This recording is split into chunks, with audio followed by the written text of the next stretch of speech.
বাবু, আমার প্রশ্ন হচ্ছে, মুখ্যমন্ত্রী মমতা বন্দ্যোপাধ্যায় যখন রাম মন্দির প্রতিষ্ঠা হলো তখন তিনি সেখানে যাননি। আমি বক্তব্য শোনাতে পারি, তিনি তখন বলেছিলেন এটি রাজনীতির জন্য হচ্ছে।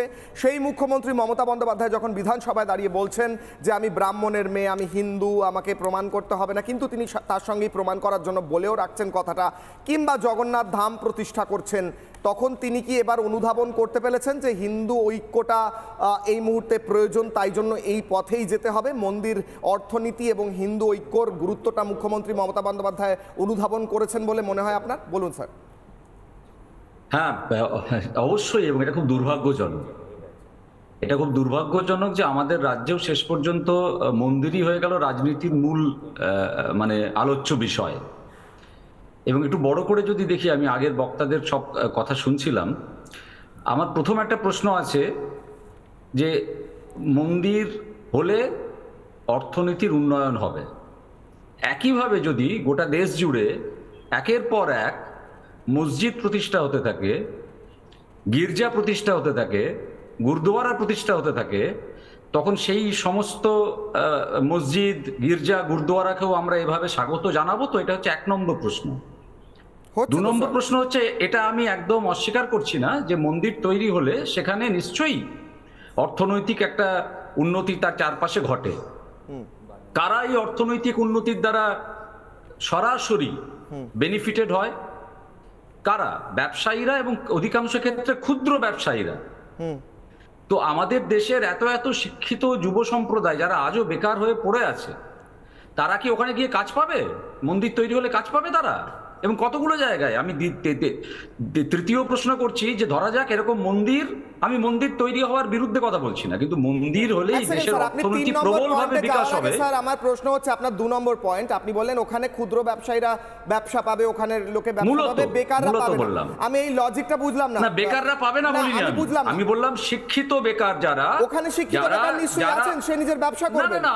না না না, ব্যবসাই করবেন, তাই তার মানে আর সরকারি চাকরি দরকার নেই, কলকারখানার দরকার নেই, কলকারখানার দরকার নেই, শিল্পায়ন যে গোটা পৃথিবী জুড়ে হয়েছিল, শিল্পায়নের কোনো প্রয়োজন নেই। গোটা পৃথিবীতে শুধু মন্দির, মসজিদ, কারখানা দরকার নেই, এটা কে বলেছে? মন্দির হতে গেলেও তো কলকারখানা লাগবে, মন্দির হতে গেলেও তো লোহার সামগ্রী লাগবে, মন্দির হতে গেলেও তো যত ওখানে কনস্ট্রাকশনের জিনিস সেগুলো লাগবে, সেই কনস্ট্রাকশনের জিনিসগুলো নিয়ে আসার জন্য গাড়ি লাগবে, লরি লাগবে, সেই লরি তৈরি করার জন্য কারখানা লাগবে। আচ্ছা, সজলদা আপনাকে উত্তর দিতে চাইছেন। এক মিনিট, অংশুরান বাবু আসি, আপনাকে 3 নম্বর পয়েন্ট বলতে দেবো। সজলদা কিছু একটা কাউন্টার করছেন। আমি কবিকে প্রণাম জানিয়ে বলছি, না, সর্বত্র কলকারখানা দরকার নেই, রোজগার দরকার। সর্বত্র চাষাবাদের দরকার নেই, রোজগার দরকার।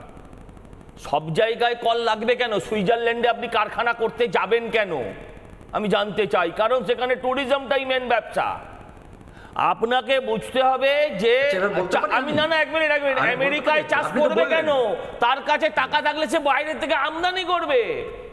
আপনারা যেমন অন্য লোকের কবিতা টুকে করেন অনেক সময়, তো সেরকম ভাবে তারাও বাইরে থেকে আমদানি করবে। না, পার্সোনালি কিছু বলছি না, আরে এটা বাজারে কবি। আমি আপনাকে প্রণাম দিয়ে শুরু করেছি। আমার প্রণাম দিয়ে আপনি কবিদের সম্পর্কে এরকম বাজে কথা বলতে পারেন না। কারোর সম্পর্কেই বলা যাবে না, কবিদের সম্পর্কে না।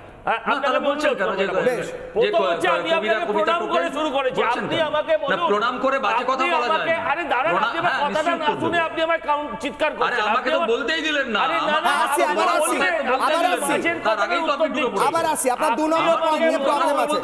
আপনি আমাকে বলুন না, পশ্চিম ভারতবর্ষে কি গির্জা, মন্দির, মসজিদ বা গুরুদ্বারা তৈরি হচ্ছে না? হচ্ছে তো, নিশ্চয়ই তাতেও অর্থনীতি পাল্টাবে, কে বলছে পাল্টাবে না? না না, সেটাকে আপনারা স্বাগত জানাচ্ছেন তো, জানাবেন তো। আমি সেটাই জানতে চাই। এক মিনিট, আমি আপনার মিনিটের জায়গায় অনেক বেশি মিনিট, কিন্তু আমি তো মাটিতে চলি। আমি আপনাকে বলছি, আমি কল্পনার জগতে বাঁচি না। আমি আপনাকে বলছি, শিক্ষিত মানুষ এই ভারতবর্ষে বেকার কেন?